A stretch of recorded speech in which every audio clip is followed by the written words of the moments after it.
এই বছর আলু এবং রসুনের যে দাম দেখা যাচ্ছে তাতে ক্রেতা হিসেবে আমি বা অন্যরা খুশি হলেও উৎপাদক হিসেবে কৃষকরা কিন্তু খুশি না। কারণ তাদের উৎপাদিত দামের চেয়ে আসলে বাজারে এইসব পণ্য কম দামে বিক্রি করতে তারা বাধ্য হচ্ছে। আবার গত বছর এই দুইটা পণ্যের কিন্তু অনেক বেশি দাম ছিল। যেমন আলুর দাম ছিল 50 টাকার কাছাকাছি প্রায় সারা বছরই, রসুনের দাম ছিল 200 টাকার কাছাকাছি। তো এই সমস্যা আসলে কেন হচ্ছে? পণ্যের দাম এমন হওয়া উচিত যে কৃষকও কিছু লাভ করতে পারে, আবার ক্রেতার জন্যও খুব বেশি যেন বেশি না হয়ে যায়, এরকম একটা রেঞ্জের মধ্যে বা সীমার মধ্যে এই সব নিত্যপণ্যের দাম থাকা উচিত। কিন্তু সেইটা কেন থাকতেছে না, সেই জিনিসটা আসলে চিন্তা ভাবনা করার দরকার আছে। এর কারণ হচ্ছে সরকারের উৎপাদন ব্যবস্থায় প্ল্যানিংয়ের ঘাটতি আছে এবং তথ্য ব্যবস্থাপনায়ও ঘাটতি আছে। তাই এই প্রয়োজনের অতিরিক্ত উৎপাদন বা উৎপাদন ঘাটতি নিয়ন্ত্রণ করার জন্য ডিজিটাল ইনফ্রাস্ট্রাকচার তৈরি করাটা খুব জরুরি। যেমন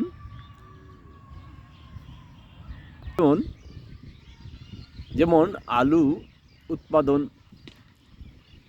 নিয়ন্ত্রণ করার জন্য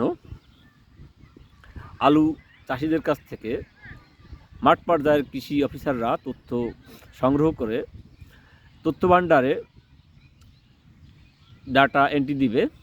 তো সারা দেশের তথ্য যখন এক হবে তখন চাষিরা সেখান থেকে ধারণা পাবে যে এই পরিমাণ জমিতে আলু এবার চাষ হচ্ছে, অলরেডি চাষ হয়ে গেছে বা হচ্ছে, তো এই পরিমাণ আলু উৎপাদিত হবে এবং পার কেজি আলু এত দাম পাওয়া যাইতে পারে।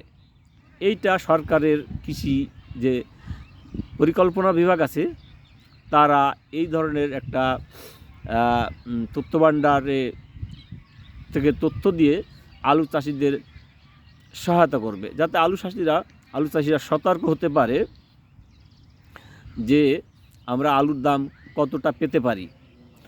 তো তথ্য দিয়ে সহায়তাকারী কৃষকরা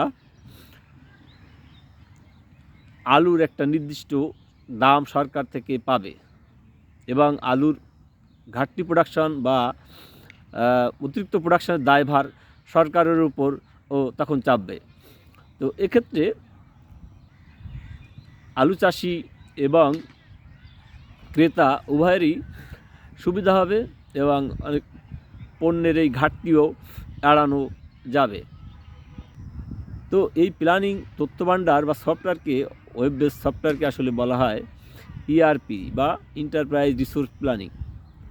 তো এই একই কাজ রসুনের ক্ষেত্রেও করা যাবে। চাষের তথ্য দিবে কৃষক, সেই তথ্যের উপর বেস করে সরকারি প্রতিষ্ঠান বা ওই ইআরপি প্ল্যানটা দেখায় দেবে যে এই পরিমাণ চাষ এই মুহূর্তে হয়ে গেছে, তো এই পরিমাণ এই প্রোডাকশনের উপর ভিত্তি করে এই পরিমাণ দাম পাওয়া যাবে। তো যারা এই সফটওয়্যারের যে সাজেশান, সেই সাজেশানের বাইরে চাষ করবে কোনো ফসল, রসুন বা আলু হোক, তারা সরকারি যে দাম সর্বনিম্ন দাম, এই সর্বনিম্ন দামের গ্যারান্টির মধ্যে ওই সব কৃষক থাকবে না। এটা আদার ক্ষেত্রেও করা যাইতে পারে, মাঝে মাঝে দেখা যায় হলুদের দামও ওঠানামা করে, এটার ক্ষেত্রে করা যাইতে পারে। বা আরও অনেক পণ্য আছে যেগুলোর দাম আসলে কোনো বছর ওঠে অনেক বেশি, আবার কোনো বছর নেমে যায়। সেসব নিত্যপণ্য ক্ষেত্রেও এই এন্টারপ্রাইজ রিসোর্স প্ল্যানিং সফটওয়্যারের ব্যবহার সরকার করতে পারে। তো আমরা ভোটার হিসেবে আসছে 2026 সালের 12ই ফেব্রুয়ারি জাতীয় সংসদ নির্বাচনে প্রধান দুই প্রতিদ্বন্দ্বীর কাছে আমরা এই দামের অস্বাভাবিক ওঠানামা যে সমস্যা, এই সমস্যা সমাধানের দাবি উত্থাপন করতে পারি, যাতে তারা এই ওঠানামা বন্ধে একটা প্রয়োজনীয় ব্যবস্থা তারা নেয়। তো আরেকটা কথা বলা যায় যে এই প্ল্যানিং সফটওয়্যারে যদি দেখা যায় উৎপাদন ঘাটতি কোনো কারণে